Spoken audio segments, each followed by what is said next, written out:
Seja bem-vindo aqui ao canal Autotelling News, eu sou o Kelvin Farias, seu careca favorito, e aqui eu falo de carro todo santo dia, dou minha opinião sobre notícias, e eu quero saber se você está bom aí, você tá bom? Se tiver bom, se inscreve no canal que nós estamos aí com 45 mil inscritos, rumo à placa de 100k um dia, quem sabe, conto com o seu apoio aí. E hoje é dia de Mustang, todo mês tem que ter pelo menos um vídeo de Mustang aqui no canal, né?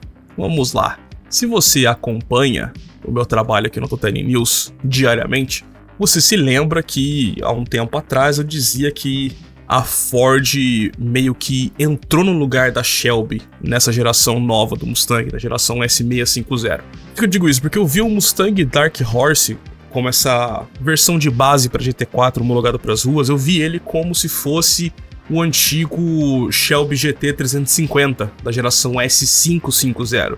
E quando veio o Mustang GTD, eu falei, caramba, isso aqui é um salto que a Shelby nunca deu. Que é de mandar o câmbio para traseira, trocar a suspensão para push rod, colocar todo um aparato para o carro ser a base de GT3 para a rua. A Shelby nunca tinha feito isso.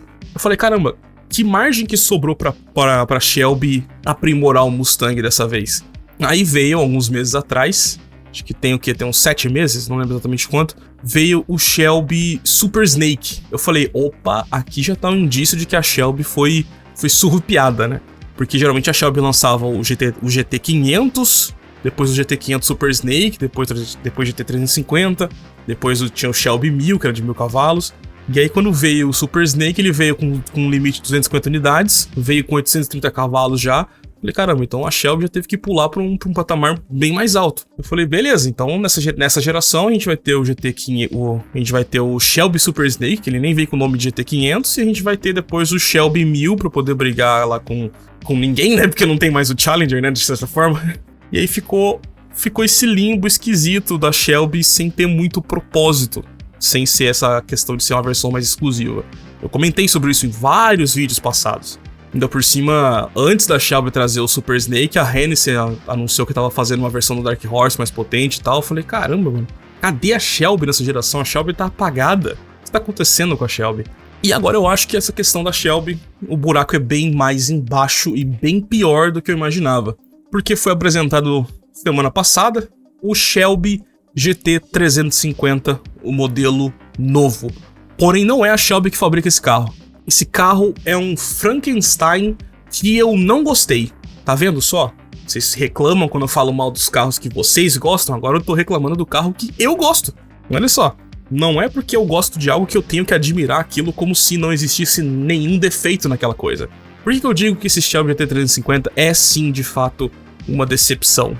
Porque primeiro que ele supostamente seria de base como o Dark Horse, mas a dianteira você vê que não tem a dianteira do Dark Horse, tem um para-choque do Mustang GT normal. O aerofólio é bem parecido com o do Shelby Super Snake, praticamente igual, muito semelhante, só que ele não é wide body, que nem o Super Snake é. E o que a gente tem de opção de motor? Tem a questão da motorização, ele usa o mesmo 5.0 V8 Coyote e tem duas opções de motores para o GT 350.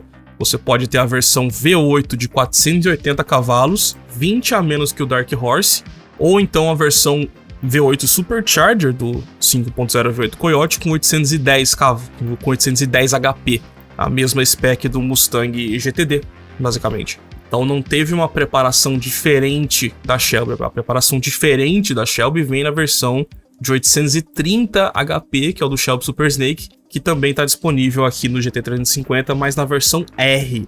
Essa versão R, essa sim é legal. Essa é legal, mas a gente já fala um pouquinho sobre ela. Vamos voltar na versão que eu achei decepcionante, que é o GT 350 de rua. Então você pode comprá-lo aspirado, mas com 480 cavalos, e não é mais o 5.2 Voodoo girador, ou o V8 Supercharger, só que sem wide body. A diferença visível que a gente tem nele é só a questão do para-choque, que ele não usa o para-choque do Dark Horse, ele usa o para-choque do Mustang GT V8, e você vê que parece que tem um pouco de cambagem na traseira, né? Fora que ele tem também o aerofólio lá surrupiado do Shelby Super Snake. Quando você vê os detalhes do Shelby GT 350, a versão de rua, a versão de base, ele não tem um custo-benefício tão bom quanto o Mustang Dark Horse. Porque ele custa $25 mil a mais, começa o preço dele em 35 mil, né? e custa $110 mil o GT 350. Serão produzidas 562 unidades do modelo, uma homenagem à quantidade de unidades fabricadas em 1965 do primeiro GT 350. Só que com esse preço não vale nem um pouco a pena. Talvez valha a pena só na versão com Supercharger, porque a Shelby American dá 3 anos de garantia ou então 36 mil milhas, né? Só que fica pior porque tem alguns indícios de que esse carro é uma gambiarra. O carro tem um monte de adesivo tosco escrito Shelby ao longo dele, né? Tem na lateral, tem um GT 350 pintado na porta, tem o Shelby aqui, tipo, cravado na peça de plástico do para-choque do Mustang, não tem mais aquele embleminha que tinha na grade antes. Fora que no Supercharger tá escrito lá Shelby Performance, mas o radiador tá escrito Mustang, então não é um radiador modificado pela Shelby. Esse carro ele tá muito mais próximo do Mustang de rua do que uma versão profundamente modificada da Shelby. Fora que há indícios nessa questão dessa gambiarra de que quem tá fazendo boa parte desse GT 350 na versão normal é a RTR e não a Shelby em si. A Shelby de fato está fazendo o GT 350R. Esse aqui sim se torna interessante. Essa é a versão que tem aqui um front splitter de fibra de carbono bem parrudo. Ele já traz o para-choque igual o do Shelby Super Snake, que é um para-choque desenvolvido pela Shelby de verdade, porque antigamente todos os Mustang da Shelby tinham um para-choque diferente, muitos deles tinham faróis diferentes. Aí esse aqui ele traz o farol e o para-choque do Shelby Super Snake, a roda exclusiva, a roda Shelby também, lateral também tem a side skirt aqui, tem a saída de ar aqui do Shelby Super Snake, ele se torna bem mais wide body, capô também novo com ventilação de fibra de carbono, asa traseira enorme, super alta, não chega a ser um Swan Neck que nem o do GTD, mas é uma asa bem assim, bem destacada, bem autona. Acho que tem até uma tampa aqui na questão do vidro também de fibra de carbono. Tem fibra de carbono na parte de baixo do para-choque, que eu digo que a versão de rua não tem. Tem até um aerofólio duplo, na verdade, na traseira. E esse aqui, sim, é uma versão Shelby legítima. O outro de rua aí, que tem muito mais movimento da RTR, na verdade, pra mim esse carro é gambiarra. Ele é um Mustang Dark Horse super faturado. Você vai pagar $100 mil pra vir com 20 cavalos a menos e uns emblema tosco. Mais fácil comprar o Dark Horse. Muito mais fácil. Agora, na versão aqui mais pica, que daí passa pra caramba dos $100 mil, aí já fica interessante. E esse GT 350R, né, que é esse kit de pista, esse aqui se torna uma alternativa pra quem não tem lá os 300 mil pra dar no GTD. Esse aqui fica legal. Esse aqui vai estar ali na casa dos 150, vamos colocar assim. Esse aqui já fica um rival mais interessante para Corvette, para alguns Porsche e tal. Não foi anunciado, na verdade, né, o preço do GT 350R, mas eu chuto que ele vai ser ali nos $150 mil. Eu chuto 150, mas pode ser que seja até mais. Pode ser que seja mais.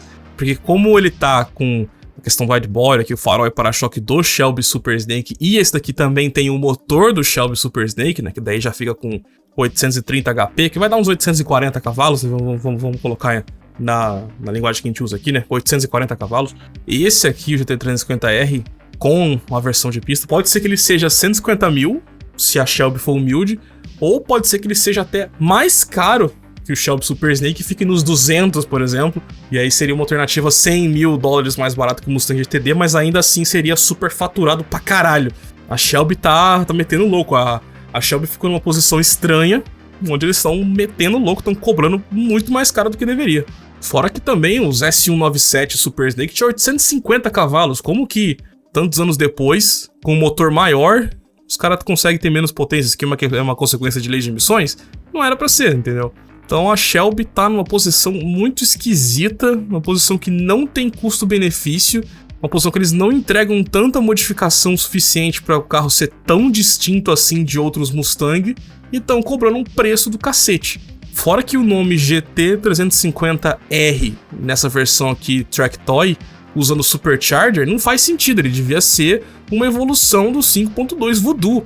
Isso é o que iria trazer uma diferenciação mais interessante pro GT 350, porque daí você ia ter os Mustang da RTR lá com foco em drift, você ia ter os Mustang da própria Ford com foco em ser uma versão de homologação, e você ia ter o GT 350R com um kit de pista no meio termo entre o Dark Horse e o GTD, com o motor 5.2 Voodoo girador, que era a graça desse carro.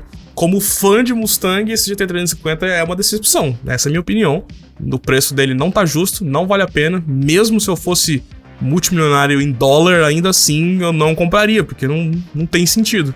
Ah, e uma última, só pra gente encerrar também. Tá rolando um papo de que vai acontecer um novo Mustang Dark Horse Boss, ok? Se vocês verem essa imagem que eu tô colocando aqui ou alguma outra imagem dizendo que é o Mustang Dark Horse Boss, é mentira. Mentira. Não existe imagem oficial nos canais de mídia da Ford com o Mustang Dark Horse Boss. Não existe. O que aconteceu é que a Ford registrou esse nome, ok?